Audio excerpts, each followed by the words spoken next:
કડકડતી ઠંડી આગામી 48 કલાકમાં શીતલહેરની આગાહી છે। આગાહી હવામાન નિષ્ણાંત અંબાલાલ પટેલે કરી છે। મહેસાણા, પંચમહાલ, સાબરકાંઠામાં શીતલહેરની શક્યતા છે। સૌરાષ્ટ્ર અને કચ્છમાં જોરદાર ઠંડી પડવાની આગાહી વ્યક્ત કરવામાં આવી છે। વલસાડના અનેક ભાગોમાં ઠંડી વધવાની આગાહી છે। રાજ્યના અનેક ભાગોમાં તાપમાનનો પારો ગગડવાની પણ સંભાવના છે। અનેક જિલ્લામાં જે ન્યૂનતમ તાપમાન છે, લઘુત્તમ તાપમાન તે 8 ડિગ્રીએ પહોંચવાની શક્યતા છે। 8 ડિગ્રીએ પહોંચશે તો કચ્છનું નલિયા 6.4 ડિગ્રી સાથે રાજ્યનું સૌથી ઠંડુ શહેર છે। અમદાવાદમાં લઘુત્તમ તાપમાન 12 ડિગ્રી રહેવાની આગાહી છે। ગાંધીનગરમાં 12 ડિગ્રી, જ્યારે વડોદરામાં 14 થી 15 ડિગ્રી તાપમાન રહેવાની સંભાવના છે। મહેસાણાના ભાગો, પંચમહાલના ભાગો, સાબરકાંઠાના ભાગો અને કચ્છના ભાગોમાં શીતલહેરની સંભાવના છે।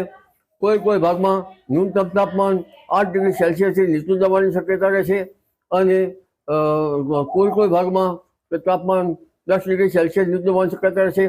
કચ્છમાં નલિયામાં લગભગ 6 ડિગ્રી સેલ્સિયસથી નીચું જવાની શક્યતા રહેશે।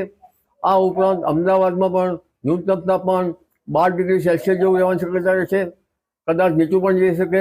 ગાંધીનગર પર 12 ડિગ્રી સેલ્સિયસથી નીચું જવાની શક્યતા રહે। વડોદરાના ભાગોમાં પણ લગભગ 15 ડિગ્રી 14 ડિગ્રી સેલ્સિયસ જેવું ન્યૂનતમ ઉષ્ણતામાન રહી શકે।